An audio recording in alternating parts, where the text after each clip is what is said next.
On this episode of Let's Explore This, we are going to be here in Ashland, Oregon, specifically to explore and document the city's Downtown Historic District. Yes, it was listed on the National Register of Historic Places way back in 2000. That means the central section of Ashland, the city center, is fit for its own episode. Here, we are only going to be covering the architecture of the historic district. That means we will not be venturing into any other stretch of Ashland. That is fit for the episode that covers the history of the city itself. Here, we are going to only be concerned with an architectural investigation of what is the historic district itself, the city center. So, why don't we begin that journey by discussing the setting of this beautiful city? So, the Ashland Downtown Historic District, it is located in the Bear Creek portion of the Rogue River Valley, in the southern portion of Jackson County, Oregon, about 15 miles north of the Oregon and California border. While appearing to be essentially flat, the district does drop more than 50 feet from east to west in altitude. Here, at Gresham, in front of the Ashland Carnegie Library, the elevation is 1,938 feet, while less than 4/10 of a mile west, here at the Plaza region, the elevation is 1,884 feet. Still, the house there, it does appear as if it is sitting on high. Roughly in the geographic center of the city of Ashland, downtown, it is surrounded by early residential neighborhoods and Lithia Park. Lining the majority of the northern boundary here along Lithia Way and C Street is what you will find here, the Ashland Railroad Addition Historic District, a 117-acre area separately listed on the National Register of Historic Places in 1999. To the southeast of downtown, here along Siskiyou Boulevard, is the Siskiyou-Hargadine District, and here to the west is the Skidmore Academy District. Both of those are locally designated late 19th and early 20th century residential enclaves that, along with the Railroad District, hold the bulk of Ashland's traditional residential neighborhoods. Lithia Park and the foothills that line Ashland Canyon, leading to 7,533-foot-high Mount Ashland, do form the southwestern boundary of the district, with small residential usages of mixed vintage on the south side of this street here, Hargadine. Surrounded by early residential uses and set against a visual backdrop of Ashland Canyon and the foothills to the south, with views of the rural hillsides across the valley to the north, Ashland's downtown is a dense commercial core characterized by vertical masonry buildings and traditional architecture set within a small valley that still maintains its rural character. With the majority of its resources standing by 1930 and then serially remodeled to meet changes in public taste, the architecture of the Ashland Downtown Historic District represents a harmonious collection of the architectural styles common to small-town Western America during that era of expansion, followed by the tight-budgeted remodeling efforts of the Great Depression and World War II eras. Little high-style work was found in such communities, and, as might be expected, little of the such was constructed here in Ashland. Beginning in 1879, following a major fire and a shift toward masonry construction, new commercial developments largely followed a vernacular brick design style that is characterized as Chicago school or simply commercial brick front. Typical elements of that style include vertical orientation, typically defined by the underlying property lines, with tall but narrow second floor window openings above a wood and glass storefront. Engaged decorative detailing including pilasters, corbelling, dental bands, string course, or other intermediate horizontal divisions followed standard construction patterns. In the book, American Vernacular Design, 1870 through 1940, by Gottfried and Jennings, the following can be found. Brick front organization result from the interaction of the elements on the grid that underscored the front display space was convention whether the entrance was on or off center. These stores were narrow and deep, and the windows were a source of light as well as an invitation to inspect the goods. Okay, so here in Ashland, what buildings do you think would fit that description? Well, there do exist certainly more than one. There's a few, actually. Built in both 1 and 2-story examples, typical vernacular brick fronts in the downtown district include, most pristinely, this here, the Henry Judge Building, and the 2 Avery Johnson buildings, with this being one, and this one here being the other. Yes, it's true. You can get 2 for 1 here. The basic vernacular brick front styles remained hugely popular for almost 30 years, with the 1880s buildings here on the plaza not being substantially different in design from structures erected here on East Main Street during the first decade of the 20th century. So, let's take a look at a couple of those. Typical later examples of the brick front here include this, the Meikle block, as originally designed, and the group of 1909 period buildings on East Main that you can find here between 2nd and 3rd Streets. Let's now move on to how the brick front began to change as the population grew. So, as Ashland's population grew and its merchants prospered, more elaborate interpretations of the brick front were erected. Not substantially different in volume or mass, wealth and prosperity, these buildings found expression in the more elaborate use of materials and decorative elements after the turn of the century. Multicolored brick detailing, such as what can be found here on the Bank of Ashland building, or here on the Rundle building, was one mechanism for demonstrating success, while elaborate surface detail and cornice and parapet design was another. Notice, for example, the original design of the F.L. Camps building, shown here at the extreme left of this historic photograph.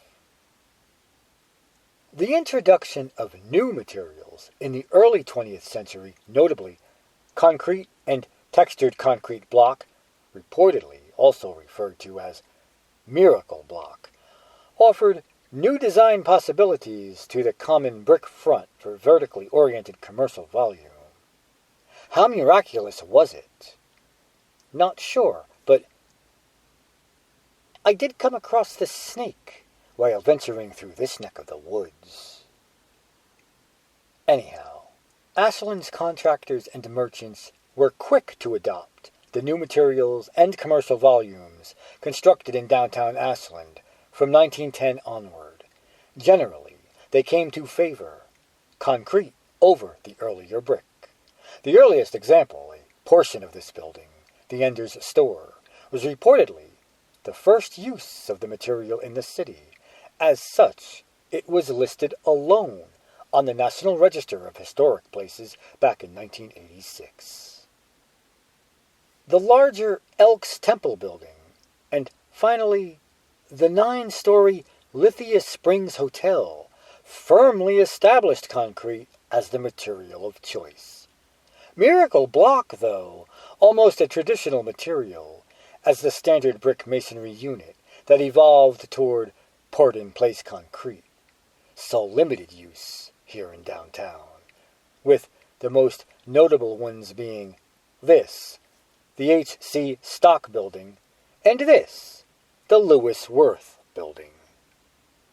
Now, the stucco coating of masonry volumes, both as a part of the original construction, as in this, the Elks Building, or this, the Ashland Carnegie Library, and as a way to modernize earlier masonry volumes, did remain a popular element in downtown's design through the 1950s.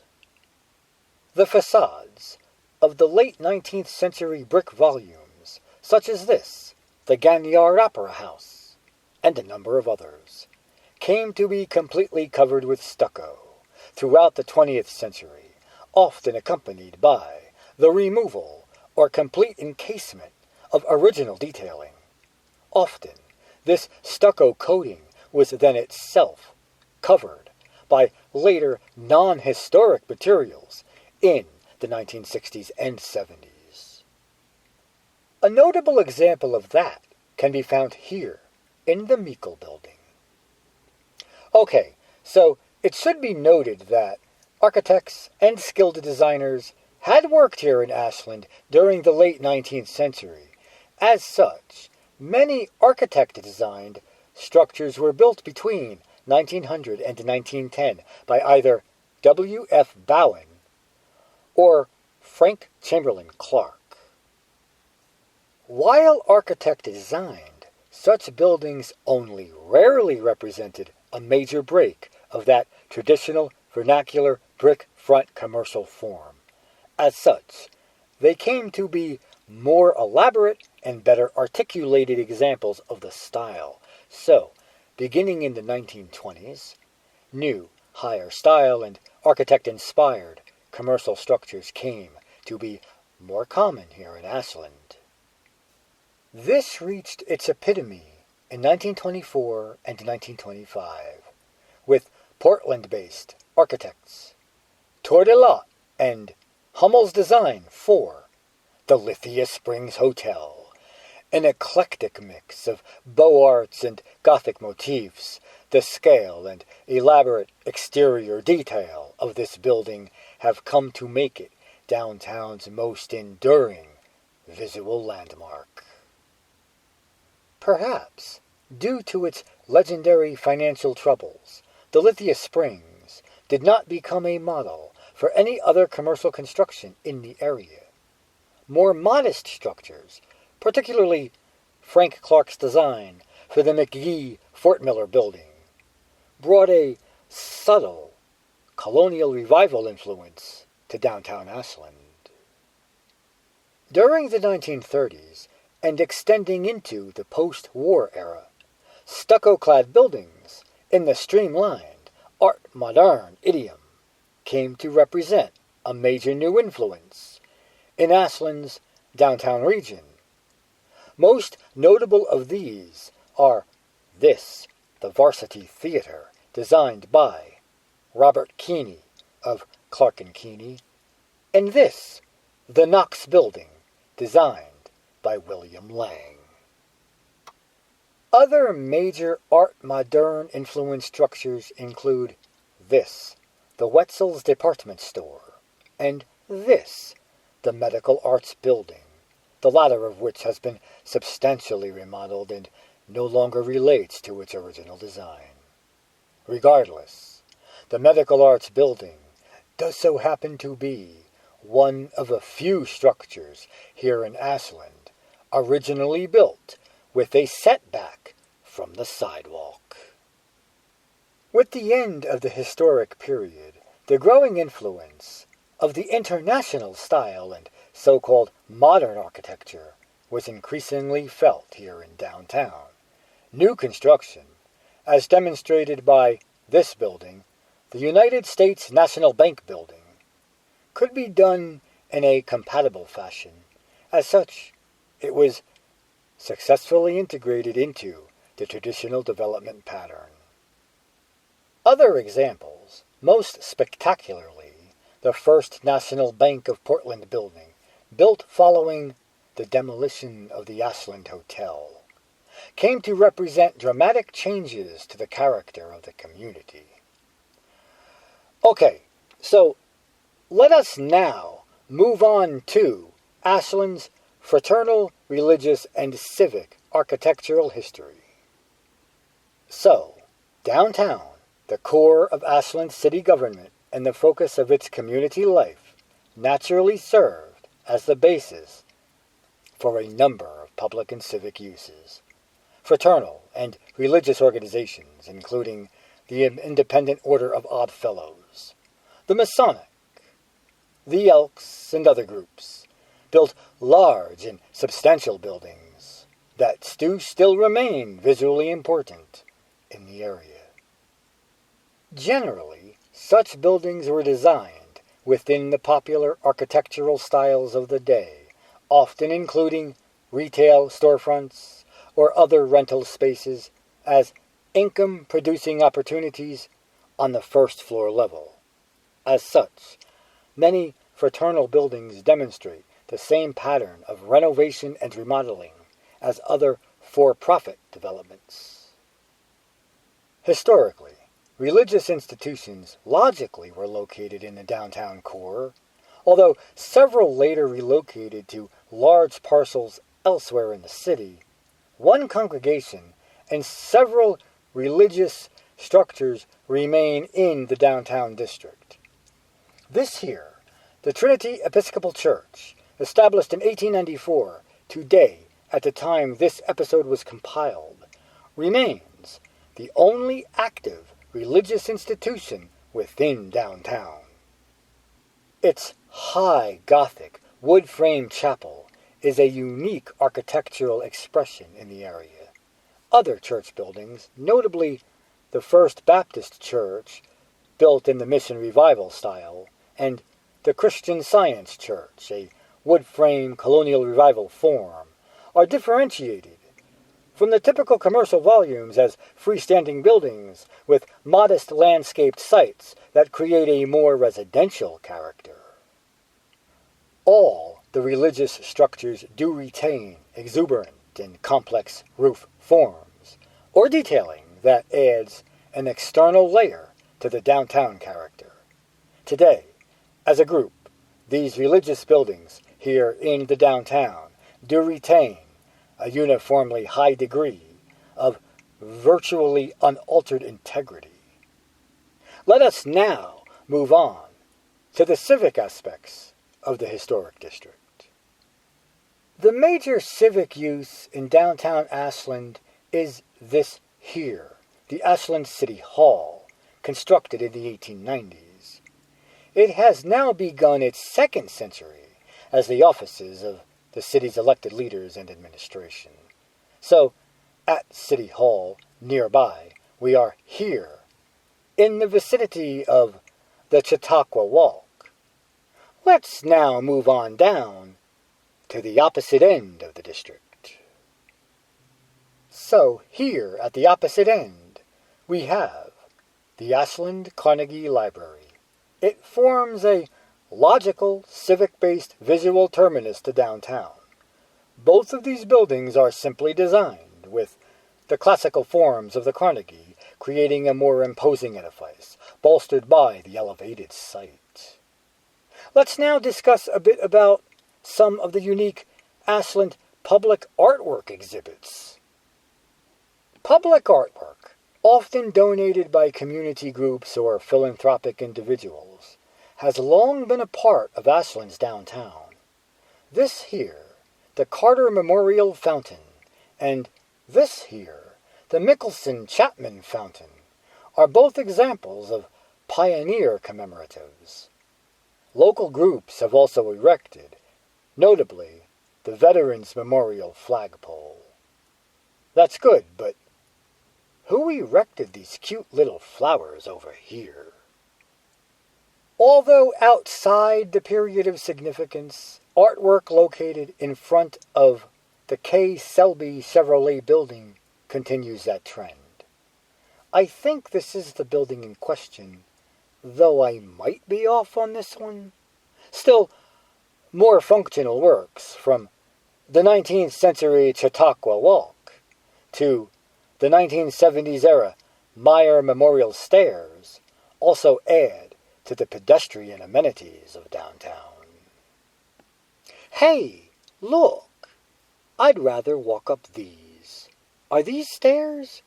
Sure, you could use them as stairs, and sure, they're all uneven and stuff, making them a bit more exciting to walk up.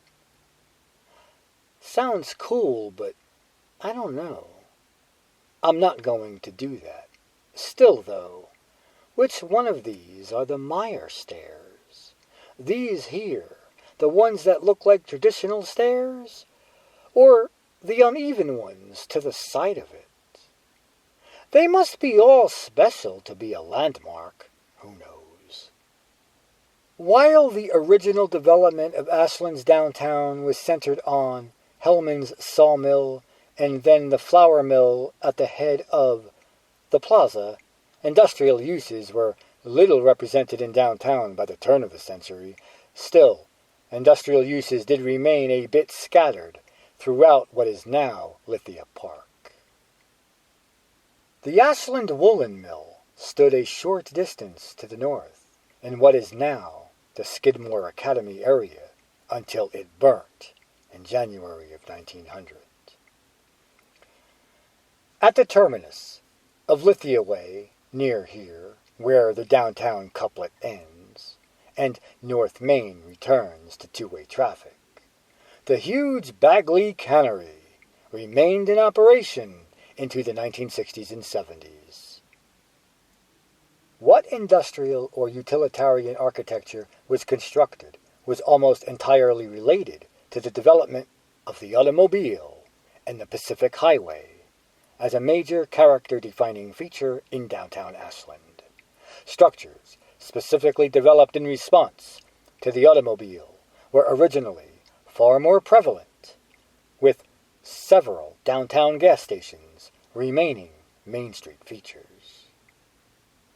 Of approximately 6 documented gas stations, not this one here of course, located in downtown during the historic period, including 3 in this block alone, only the General Petroleum Super Service Station remains.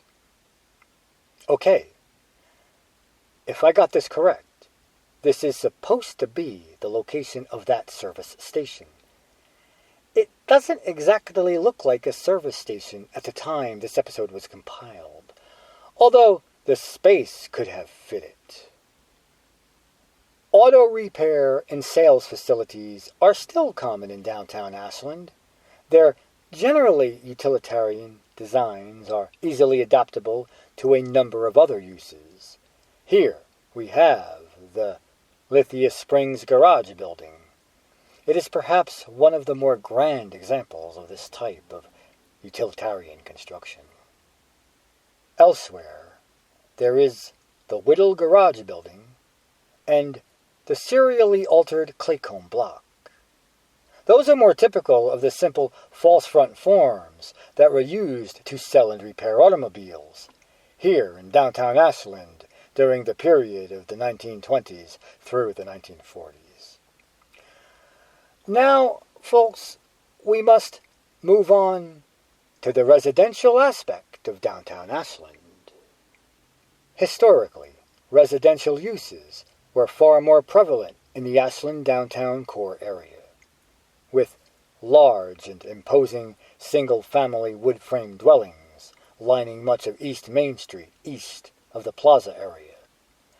So, why don't we walk around a bit and explore some of those unique residential dwellings, if we can?